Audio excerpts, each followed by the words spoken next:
ले लो मुरली गुणों का गहना है, ये मुरली शिव की गीता है, व्यक्त अव्यक्त आत्म सीता है। ओम शांति। आज प्यारे बाप दादा के साकार मधुर महावाक्य हैं। 9 जून 2025। आज ऑलमाइटी अथॉरिटी सर्वशक्तिवान बाबा ने स्मृति दिलाई कि तुम सारे विश्व पर शांति का राज्य स्थापन करने वाले बाप के मददगार बने हो। सब कहते हैं विश्व में शांति कैसे हो। बाबा कहे अभी तुम्हारे सामने सुख शांति की दुनिया है। बच्चे गीत भी गाते हैं, आखिर वह दिन आया, विश्व में शांति का समय आया। अभी संगम युगी ब्राह्मण बच्चों की बुद्धि में है कि भारत फिर से सोने का बनना है। भारत को ही गोल्डन स्पैरो, सोने की चिड़िया कहा जाता है। फिर पढ़ाई के लिए कहा कि बाबा कहते हैं बच्चे पढ़ाई का सार है, दुनिया की सब बातों को छोड़ो। ऐसे कभी नहीं समझो कि हमारे पास करोड़ है, लाख है, कुछ भी हाथ में नहीं आएगा। इसलिए अच्छी रीति पुरुषार्थ करो। फिर कहा कि यह भी बाप दादा ने बार बार समझाया है कि जब यहाँ बाप दादा के सामने बैठते हो तो देही अभिमानी होकर बैठो। एक बाप से ही राजयोग सीखते हो और वर्ल्ड की हिस्ट्री ज्योग्राफी समझते हो।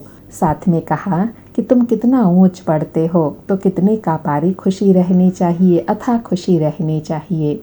भगवान बाबा, बेहद का बाबा हमको पढ़ाते हैं। खुशी में तुम्हारे रोमांच खड़े हो जाने चाहिए। यह वही एपिसोड रिपीट हो रहा है जो स्वयं भगवान 5000 वर्ष बाद संगम पर आते हैं। फिर उल्हाना देते हुए कहा कि बच्चे कहते हैं बाबा तूफान बहुत आते हैं, हम भूल जाते हैं। बाबा कहते हैं तुम किसको भूल जाते हो। बाबा जो तुमको डबल सरताज विश्व का मालिक बनाते हैं उनको तुम कैसे भूलते हो। दूसरे किसी को नहीं भूलते हो। स्त्री, बाल बच्चे, चाचा, मामा, मित्र, संबंधी आदि सब याद हैं। बाकी इस बात को तुम भूलते क्यों हो। फिर याद से प्राप्ति बताई कि याद में तुम 1 घंटा पैदल करो तो भी टांगे थकेंगी नहीं। याद से तुम्हारे कितने पाप कटते जाएंगे। आत्मा शक्तिशाली बनती जाती है। सुनते हैं प्यारे बाप दादा के अनमोल मधुर महावाक्य। आज बाबा कहे मीठे बच्चे, तुम सारे विश्व पर शांति का राज्य स्थापन करने वाले बाप के मददगार हो। अभी तुम्हारे सामने सुख शांति की दुनिया है। आज मुरली से प्रश्न है, बाप बच्चों को किस लिए पढ़ाते हैं, पढ़ाई का सार क्या है।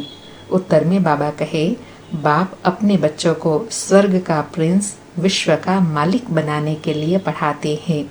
बाप कहते हैं बच्चे पढ़ाई का सार है, दुनिया की सब बातों को छोड़ दो। ऐसे कभी नहीं समझो हमारे पास करोड़ है, लाख है, कुछ भी हाथ में नहीं आएगा। इसलिए अच्छी रीति पुरुषार्थ करो, पढ़ाई पर ध्यान दो। आज मुरली में गीत बजा, आखिर वह दिन आया आज। ओम शांति। बच्चों ने गीत सुना, आखिर विश्व पर शांति का समय आया। सब कहते हैं विश्व में शांति कैसे हो। फिर जो ठीक राय देते हैं उन्हों को इनाम देते हैं। नेहरू भी राय देते थे, शांति तो हुई नहीं, सिर्फ राय देकर गए। अभी तुम बच्चों की बुद्धि में है कि कोई समय सारे विश्व भर में सुख शांति संपत्ति आदि थी, वह अभी नहीं है, अब फिर होने वाली है। चक्र तो फिरेगा ना। बाबा कहे चक्र रिपीट होगा तो फिर से विश्व में शांति होंगी। यह तुम संगम युगी ब्राह्मणों की बुद्धि में है। तुम जानते हो भारत फिर से सोने का बनना है। भारत को ही गोल्डन स्पैरो अर्थात सोने की चिड़िया कहा जाता है। भल महिमा तो करते हैं परंतु सिर्फ कहने मात्र। तुम तो अभी प्रैक्टिकल में पुरुषार्थ कर रहे हो। जानते हो बाकी थोड़े रोज हैं तो यह नरक के दुखों की बातें भूल जाती हैं। तुम्हारी बुद्धि में अब सुख की दुनिया सामने खड़ी है। जैसे आगे विलायत से आते थे तो समझते थे अभी बाकी थोड़ा समय है पहुंचने में, क्योंकि आगे विलायत से आने में बहुत टाइम लगता था। अभी तो एरोप्लेन में जल्दी पहुंच जाते हैं। अभी तुम बच्चों की बुद्धि में है कि अब हमारे सुख के दिन आने हैं। बाबा ने कितना स्पष्ट करते हुए समझाया कि जैसे कोई विलायत में जाते हैं तो वह जब आने वाले होते हैं तो कैसे दिनों का इंतजार करते हैं कि अभी इतने दिन बाकी थोड़े हैं आने में। ऐसे बाबा कहे तुम बच्चे भी सुख की दुनिया को याद करते हो, बाबा को याद करते हो कि अभी सुख की दुनिया आने वाली है। ड्रामा अनुसार बाबा ने पुरुषार्थ भी सहज बताया है। ड्रामा अनुसार कल्प पहले मुआफिक यह सर्टेन है, अर्थात सतयुगी सुख शांति की दुनिया आने वाली है, यह निश्चित है। बाबा कहे तुम देवता थे, देवताओं के कितने ढेर के ढेर मंदिर बन रहे हैं। बच्चे जानते हैं यह मंदिर आदि बनाकर क्या करेंगे, बाकी दिन कितने हैं। तुम बच्चे नॉलेज की अथॉरिटी हो। कहा भी जाता है परम पिता परमात्मा सर्वशक्तिमान ऑलमाइटी अथॉरिटी है। तुम ज्ञान की अथॉरिटी हो, वह है भक्ति की अथॉरिटी। बाप को कहा जाता है ऑलमाइटी अथॉरिटी। तुम बच्चे नंबरवार पुरुषार्थ अनुसार बन रहे हो। क्या बन रहे हैं? बाप समान ऑलमाइटी अथॉरिटी। बाबा कहे तुमको सृष्टि के आदि मध्य अंत का ज्ञान है। जानते हो हम पुरुषार्थ कर रहे हैं बाप से वर्षा पाने का। जो भक्ति की अथॉरिटी है वो सबको भक्ति ही सुनाते हैं। तुम ज्ञान की अथॉरिटी हो तो ज्ञान ही सुनाते हो। सतयुग में भक्ति होती ही नहीं, पुजारी एक भी होता नहीं, पूज्य ही पूज्य है। आधा कल्प है पूज्य, आधा कल्प है पुजारी। भारतवासियों के लिए ही है, पूज्य थे तो स्वर्ग था, अभी भारत पुजारी नर्क है। तुम बच्चे अब प्रैक्टिकल लाइफ बना रहे हो। अंडरलाइन बाबा कहे अभी तुम प्रैक्टिकल लाइफ कौन सी बना रहे हो? मास्टर सर्वशक्तिमान बाप समान बनने की। बाबा कहे नंबरवार पुरुषार्थ अनुसार सबको समझाते रहते हो और वृद्धि को पाते रहते हो। ड्रामा में पहले से ही नोंद है। ड्रामा तुमको पुरुषार्थ कराते रहते हैं, तुम करते रहते हो। जानते हो ड्रामा में हमारा अविनाशी पार्ट है। दुनिया इन बातों को क्या जाने, हमारा ही ड्रामा में पार्ट है। बाबा कहे जिसका पार्ट होता है वही तो जानते हैं और उनको ही क्यूरियोसिटी रहती है। जो कहेगा वही समझेगा ना कि कैसे हमारा इस ड्रामा में पार्ट है। यह सृष्टि चक्र फिरता ही रहता है। यह वर्ल्ड की हिस्ट्री ज्योग्राफी तुम्हारे सिवाय और कोई को मालूम नहीं है। ऊंच ते ऊंच कौन है दुनिया में कोई नहीं जानते हैं। ऋषि मुनि भी आदि कहते थे हम नहीं जानते। नेति नेति कहते थे ना, अभी तुम बच्चे तो जानते हो वह रचता बाप है और हमको पढ़ा रहे हैं। यह भी बाबा ने बार बार समझाया है कि यहाँ जब बाप दादा के सन्मुख बैठते हो तो देही अभिमानी होकर बैठो। एक बाप ही राजयोग सिखलाते हैं और वर्ल्ड की हिस्ट्री ज्योग्राफी समझाते हैं। तो बाबा कहे जब इतनी बड़ी अथॉरिटी बाप दादा सन्मुख बैठे हैं तो इतनी ज्ञान की गहरी बातों को समझने के लिए देही अभिमानी होकर बैठना है। बाबा कहते हैं मैं कोई थॉट रीडर नहीं हूँ, इतनी बड़ी दुनिया है, इनको क्या बैठ रीड करेंगे। बाप तो खुद कहते हैं मैं ड्रामा की नोंद अनुसार आता हूँ तुम्हें पावन बनाने। ड्रामा में मेरा जो पार्ट है वही बजाने आता हूँ, बाकी मैं कोई थॉट रीड नहीं करता हूँ। बतलाता हूँ मेरा क्या पार्ट है और तुम क्या पार्ट बजा रहे हो। अर्थात बाबा कहे मैं आकर ज्ञान सुनाता हूँ, मैं आकर कोई के संकल्पों को पढ़ता नहीं हूँ। मैं तो अपना पार्ट और तुम्हारा पार्ट बताता हूँ। बाबा कहे तुम यह नॉलेज सीख कर दूसरों को सिखला रहे हो। मेरा पार्ट ही है पतितों को पावन बनाना। यह भी तुम बच्चे जानते हो। तुम तिथि तारीख आदि सब जानते हो। अर्थात बाबा के आने का समय कौन सा है वह बच्चे ज्ञान अनुसार जानते हैं। दुनिया में कोई थोड़े ही जानते हैं। तुमको बाप सिखला रहे हैं। फिर जब यह चक्र पूरा करेंगे तब फिर बाबा आएंगे। उस समय जो सीन चले वह फिर कल्प बाद चलेंगी। एक सेकंड न मिले दूसरे से। यह नाटक फिरता रहता है। तुम बच्चों को बेहद के नाटक का पता है, फिर भी तुम घड़ी घड़ी भूल जाते हो। बाबा कहे तुमने ही पार्ट बजाया, तुमको ही ड्रामा का ज्ञान है, फिर भी तुम घड़ी घड़ी भूल जाते हो। बाबा कहते हैं तुम सिर्फ याद करो हमारा बाबा बाबा है, वही टीचर है, गुरु है। तुम्हारी बुद्धि उस तरफ चली जानी चाहिए। किस तरफ बुद्धि चली जानी चाहिए? बाबा के तीनों स्वरूप तरफ बुद्धि जाए कि बाबा हमारा बाप भी है, टीचर भी है, सतगुरु भी हैं। बाबा कहे आत्मा खुश होती है बाप की महिमा सुनकर। सब कहते हैं हमारा बाबा बाबा है, टीचर है, वह सच्चा ही सच्चा है। पढ़ाई भी सच्ची और पूरी है, उन मनुष्यों की पढ़ाई अधूरी है। तो तुम बच्चों की बुद्धि में कितनी खुशी होनी चाहिए। बड़ा इम्तिहान पास करने वालों की बुद्धि में जास्ती खुशी रहती है। तुम कितना ऊंच पढ़ते हो तो कितनी कापारी खुशी होनी चाहिए। बाबा कहे जो अधूरी पढ़ाई पढ़ते हैं उनको भी कितना नशा रहता है। यहाँ तो तुम पूरी पढ़ाई पढ़ते हो और प्राप्ति भी कितनी ऊंची है, तो कितनी कापारी खुशी अर्थात अपार खुशी होनी चाहिए। भगवान बाबा बेहद का बाप हमको पढ़ा रहे हैं। तुम्हारे रोमांच खड़े हो जाने चाहिए। वही एपिसोड रिपीट हो रहा है, सिवाय तुम्हारे किसी को पता नहीं। बाबा और नशा दिला रहे हैं कि जो स्वयं भगवान है वो तुम्हारे सन्मुख बैठे हैं, तुमको पढ़ाते हैं, तो खुशी के रोमांच खड़े हो जाने चाहिए। और वही गीता का एपिसोड पढ़ाई का रिपीट हो रहा है। वो पार्ट हम प्रैक्टिकल में अभी प्ले कर रहे हैं। बाबा कहे कल्प की आयु ही बढ़ा दी है।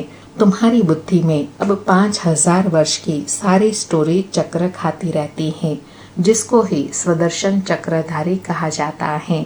बच्चे कहते हैं बाबा तूफान बहुत आते हैं, हम भूल जाते हैं। बाबा कहते हैं तुम किसको भूल जाते हो? बाबा जो तुमको डबल सिरताज विश्व का मालिक बनाते हैं उनको तुम कैसे भूलते हो?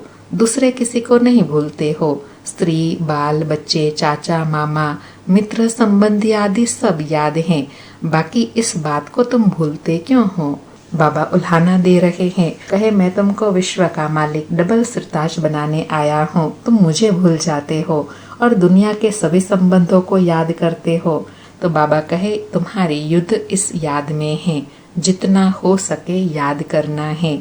बच्चों को अपनी उन्नति के लिए सवेरे सवेरे उठ बाप की याद में सैर करनी है।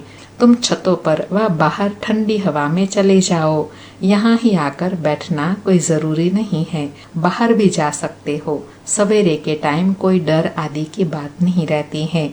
बाहर में जाकर पैदल करो, आपस में यही बातें करते रहो। देखो कौन बाबा को जास्ती याद करते हैं, फिर बताना चाहिए कितना समय हमने याद किया। बाबा कहे ऐसे याद की रेस करनी है कि कौन ज्यादा से ज्यादा समय बाबा की याद में रहते हैं और फिर अनुभव सुनाना है। बाबा कहे बाकी हमारी बुद्धि कहाँ कहाँ गई, इसको कहा जाता है 1-2 में उन्नति को पाना। नोट करो कितना समय बाबा को याद किया। ब्रह्मा बाबा की जो प्रैक्टिस है वह बतलाते हैं, याद में तुम 1 घंटा पैदल करो तो भी टांगे थकेंगी नहीं। याद से तुम्हारे कितने पाप कट जाएंगे।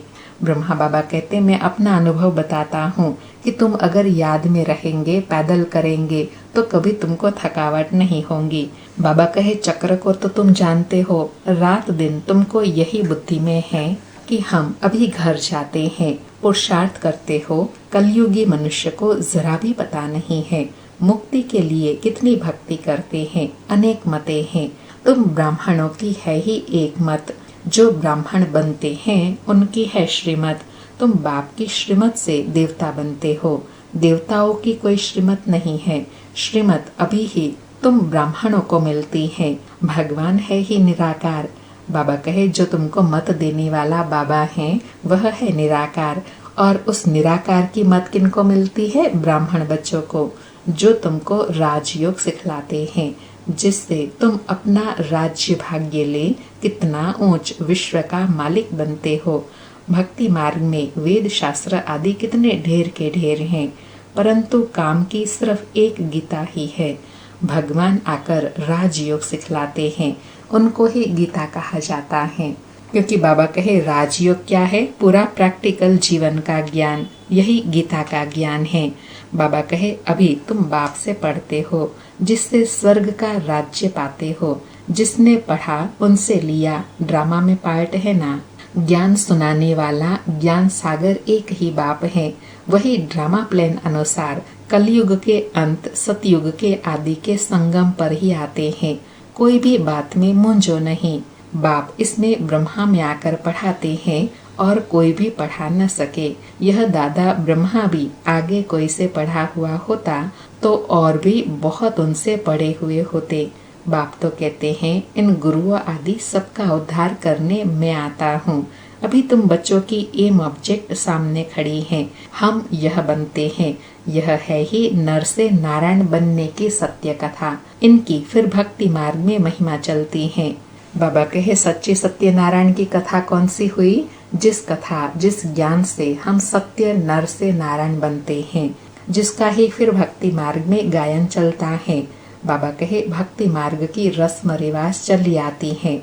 अभी यह रावण राज्य पूरा होना है। तुम अभी दशहरा आदि में थोड़े ही जाएंगे, तुम तो समझ जाएंगे यह क्या करते हैं। यह तो बेबीज का काम है। बड़े बड़े आदमी देखने जाते हैं रावण को कैसे जलाते हैं। यह है कौन, कोई बता न सके। रावण राज्य है ना, दशहरे आदि में कितनी खुशी मनाते हैं, जिसमें रावण को जलाते आते हैं। दुख भी चला आता है, कुछ भी समझ नहीं है। बाबा लॉजिक बता रहे हैं कि एक और रावण को हर वर्ष जलाते रहते हैं और वो भी बड़ा बनाकर जलाते रहते हैं, और दूसरी ओर दुख भी बढ़ता चला आता है। फिर भी बाबा कहे समझते नहीं है कि रावण को जलाने के बाद भी दुख क्यों बढ़ता जा रहा है।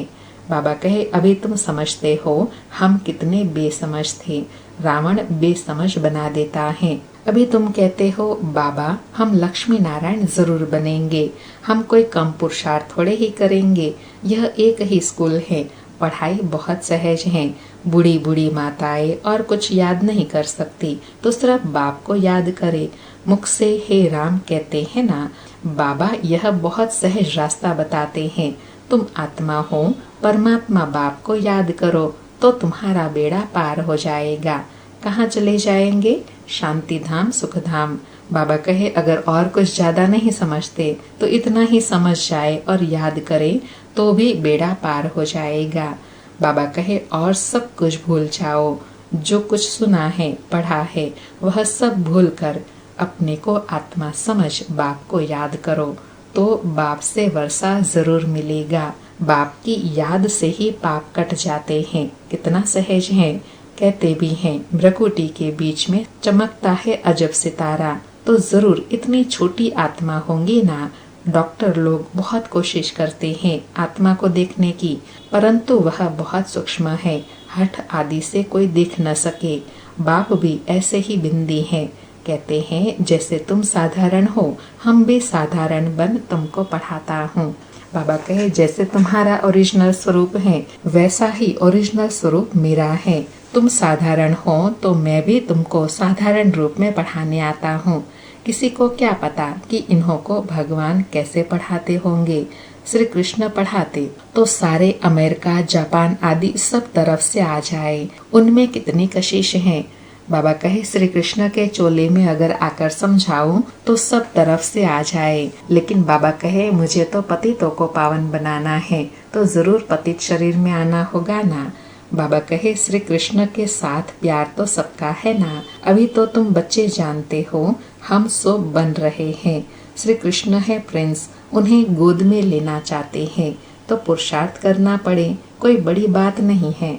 बाबा कहे श्री कृष्ण बनने के लिए व श्री कृष्ण को अपनी गोद में लेने के लिए ऐसा पुरुषार्थ करना पड़े। बाप अपने बच्चों को स्वर्ग का प्रिंस, विश्व का मालिक बनाने के लिए पढ़ाते हैं। बाप कहते हैं बच्चे पढ़ाई का सार है, दुनिया की सब बातों को छोड़ दो। ऐसे कभी नहीं समझो कि हमारे पास करोड़ है, लाख है, कुछ भी हाथ में नहीं आएगा। इसलिए अच्छी रीति पुरुषार्थ करो। बाप के पास आते हैं तो बाप उल्हाना देते हैं। 8 मास से आते हो और बाप जिनसे स्वर्ग की बादशाही मिलती है उनसे इतना समय मिले भी नहीं। कहते हैं बाबा फलाना काम था। बाबा कहे अरे तुम मर जाते तो यहाँ कैसे आते। यह बहाने थोड़े ही चल सकेंगे। अर्थात बाबा कहे भगवान से मिलने के लिए तो भाग भाग कर आना चाहिए। बाबा राजयोग सिखा रहे हैं और तुम सीखते नहीं। जिसने बहुत भक्ति की होंगी उनको 7 रोज तो क्या 1 सेकंड में भी तीर लग जाए, सेकंड में विश्व का मालिक बन सकते हैं। क्योंकि बाबा कहे मेन बात है निश्चय की। निश्चय हुआ तो सेकंड में बादशाही के अधिकारी बन जाएंगे, बाकी तो पुरुषार्थ चलता रहता है। बाबा कहे यह खुद ब्रह्मा अनुभवी बैठा है, विनाश देखा, चतुर्भुज रूप देखा, बस समझने लगा ओहो हम विश्व के मालिक बनते हैं। साक्षात्कार हुआ, उमंग आया और सब कुछ छोड़ दिया। तुम बच्चों को मालूम पड़ा बाप आए हैं विश्व की बादशाही देने। बाप पूछते हैं निश्चय कब हुआ, तो कहते हैं 8 मास। बाबा ने समझाया है मूल बात है याद और ज्ञान, बाकी तो दीदार कोई काम का नहीं। बाबा को पहचान लिया तो फिर पढ़ना शुरू करो तो तुम भी यह बन जाएंगे। बाबा कहे निश्चय होने के बाद मूल बात कौन सी है, ज्ञान और याद की, उसकी गहराई में जाना है। बाबा कहे पॉइंट्स मिलती है जो कोई को भी समझा सकते हो, बहुत मिठास से समझाओ। शिव बाबा जो पतित पावन है कहते हैं मुझे याद करो तो पावन बन पावन दुनिया का मालिक बन जाएंगे। युक्ति से समझाना है। बाबा कहे नशे की बात युक्ति से समझाना है। जो कल की मुरली में भी बाबा ने कहा ना, स्वमान में रहकर दूसरों को सम्मान देना है, तो हर कोई आपकी बात को सम्मान भी देगा, सुनेगा भी। बाबा कहे तुम चाहते हो ना गॉड फादर लिबरेट कर स्वीट होम वापस ले जाए। बाबा कहे अच्छा, अब तुम्हारे ऊपर जो कट जंग चढ़ी हुई है उसके लिए बाप कहते हैं मुझे याद करो। अच्छा, मीठे मीठे सिके लधे बच्चों प्रति माता पिता बाप दादा का याद प्यार और गुड मॉर्निंग। रूहानी बाप की रूहानी बच्चों को नमस्ते। हम रूहानी बच्चों की रूहानी माता पिता बाप दादा को याद प्यार गुड मॉर्निंग और नमस्ते नमस्ते। सारी मुरली से धारणा के लिए सार हैं। पहला पॉइंट, सवेरे सवेरे उठ पैदल करते बाप को याद करो। आपस में यही मीठी मीठी रूह रिहान करो कि देखो कौन कितना समय बाबा को याद करता है, फिर अपना अनुभव सुनाओ। दूसरा पॉइंट, बाप को पहचान लिया तो फिर कोई बहाना नहीं देना है, पढ़ाई में लग जाना है, मुरली कभी भी मिस नहीं करनी है। आज प्यारे बाबा का वरदान है सर्व के गुण देखते हुए स्वयं में बाप के गुणों को धारण करने वाले गुण मूर्त भव।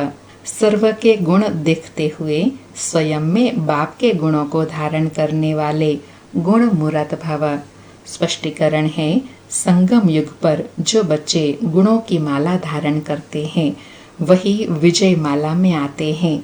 इसलिए होली हंस बन सर्व के गुणों को देखो और एक बाप के गुणों की स्वयं में धारणा करो। यह गुण माला सभी के गले में पड़ी हुई हो। जो जितने बाप के गुण स्वयं में धारण करते हैं उनके गले में उतनी बड़ी माला पड़ती है।